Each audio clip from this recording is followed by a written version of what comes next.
Vegapunk has finally made his crazy reveal. The world is sinking into the sea. But there's no way this is happening all of a sudden. Oda must have planned this out for ages. I mean, just how long has Oda been giving us hints towards the world sinking? You heard that right. Vegapunk has finally revealed that the world is sinking into the sea, but it looks like Oda has been hinting at this world-altering event before Vegapunk's broadcast even began. Fans know that Oda is a master at foreshadowing, and his favorite activity is leaving breadcrumbs behind for us to follow. Now, I'm not gonna lie, the reveal even surprised me. I had imagined that this was the direction that One Piece was going to go in, right? The world sinking?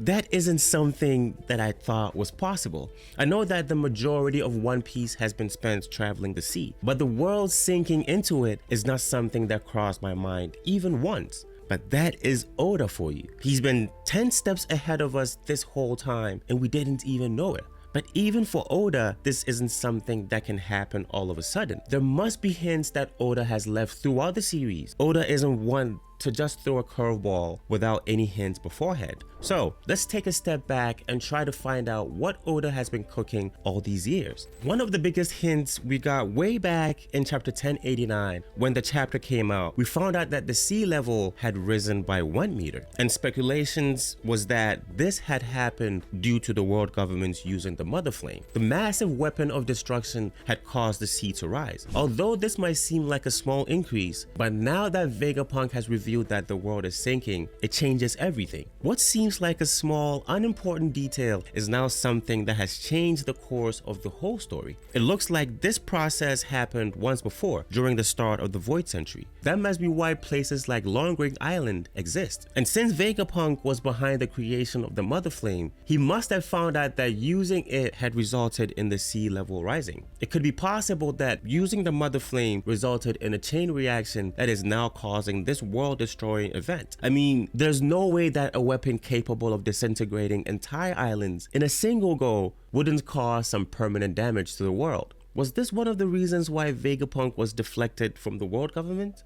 Did he try to warn Imu about the consequences? Or did his warnings fall on deaf ears? I mean, it looks like the Gorosei and Imu didn't want the whole world to know about it, but they aren't terrified of this themselves. I mean, the entire world is sinking. You think that they'd stop using the Mother Flame, but no. Instead, they hid this information from everyone, and now Vegapunk has taken it upon himself to reveal the secret to the world. We first witnessed the power of the Mother Flame when Lulusia was destroyed by the world government. With a new weapon to test on their hands, the world government wanted to test out the power of the Mother Flame, and Lulusia Kingdom was the perfect candidate for this process. Little did they know that such great power often comes at an even greater price, and if Vegapunk is right, then the whole world is going to pay that price. After all, there is no way that eradicating the whole island won't have some consequences. The greed of the world government has led the world to destruction, but that can be the only hint that Oda has given us, right? Sure, the destruction of Lulusia Kingdom was one of the biggest hints we've seen, but that is not all that Oda has done in regards to foreshadowing the sinking of the world. Let's take a look at other hints we've seen throughout the series. Another hint that has been staring at us right since the beginning of the series is Mary Geoise. That's right, it's been right there the whole time. Only high-ranking people from the world government find a place in heaven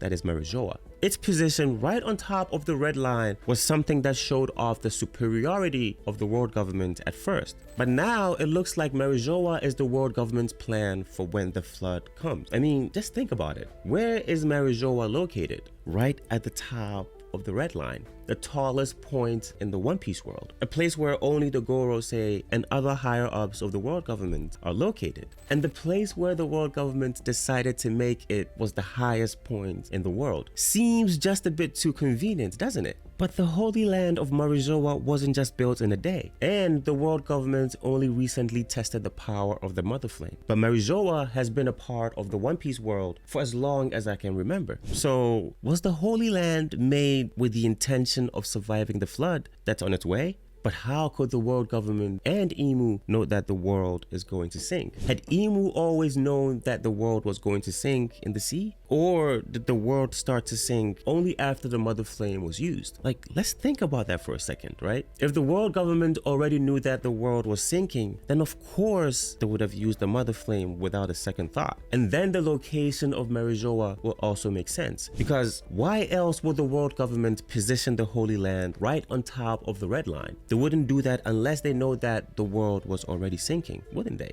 If you really think about it, then Mary Geoise looks like it was built exactly to withstand the effects of the world sinking. Was the world government always planning for the flood to happen? Did they already know about this event? Or were they the ones that caused the flooding in the first place? But then again, these aren't the only hints that Oda has dropped. It looks like Oda had planned this out extensively, right? And there are more hints to the world sinking that we can think of. Now, let's look at places and people that are not aligned with the world government and their goals. It looks like even they might have known that the world was going to sink from the looks of it. Oda really is the greatest of all time at foreshadowing and using the environment as hints. Because even Wano and Zou are built like they could survive the world sinking. Zou especially because, well, if an island is a giant walking elephant, then it can surely survive the world sinking, can it? Zunisha is carrying that island on its back, and even if the world really sinks, there's no way that the island is going to be the one that sinks to the sea. Even Wano, which is originally located at sea level and is now way higher than it was during the Void Century, which also makes it safe from the eventual sinking of the world. But wait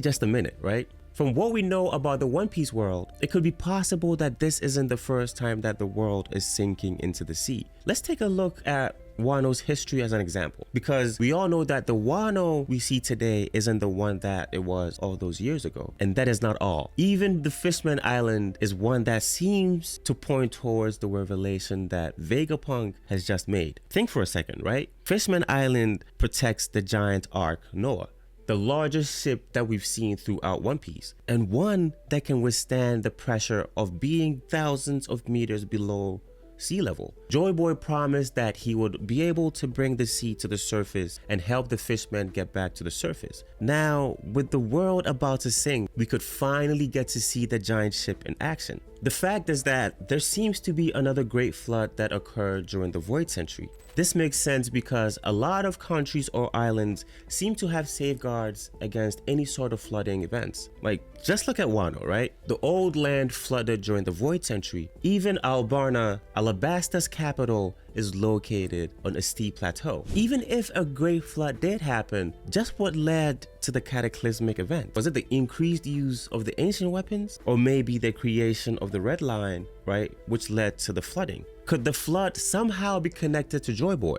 Or even the mysterious Great Kingdom of the Void Century? Could it be possible that the reason why the Great Kingdom fell was because of a flood? We all know that an advanced civilization lived on the island, so how could they just be defeated like that? It's likely that the flood that happened during the Void Century was the cause. Then it will make sense for these other civilizations to have protection against future floods. It could be possible that this flood was the very reason why the kingdom fell. And now it's happening all over again. But there's other clues that Oda has left behind as well. And while they might be minor, it looks like Oda has made those decisions with the world sinking in mind. For one, Shanks and all of his crew consists of people with no devil fruit. Now, normally this wouldn't be anything, but in a world that is flooded and devil fruits may become useless, Shanks' crew is one of the only ones that is prepared, right? Moreover, even Rayleigh became a coding mechanic, which may be foreshadowing as well, since there's no way that Rayleigh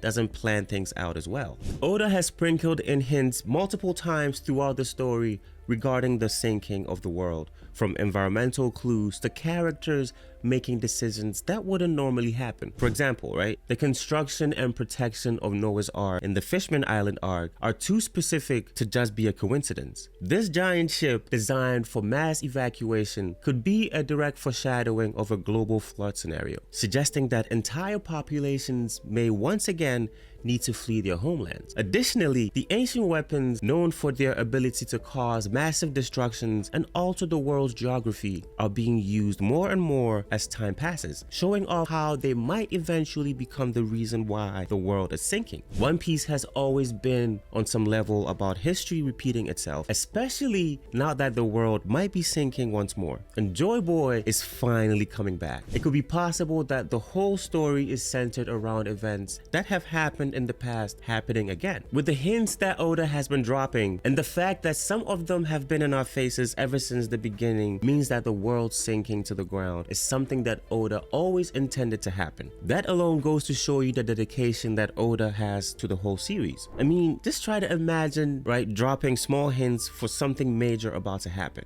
over several years.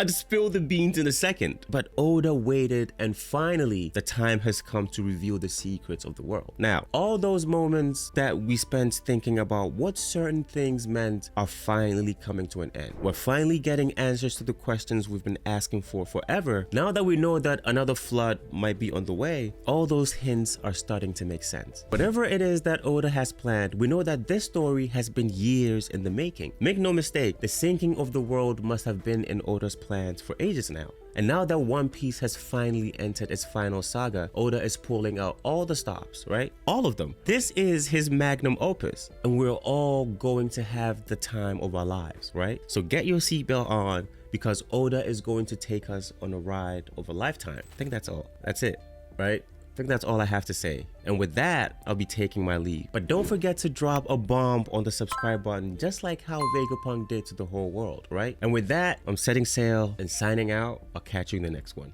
Peace.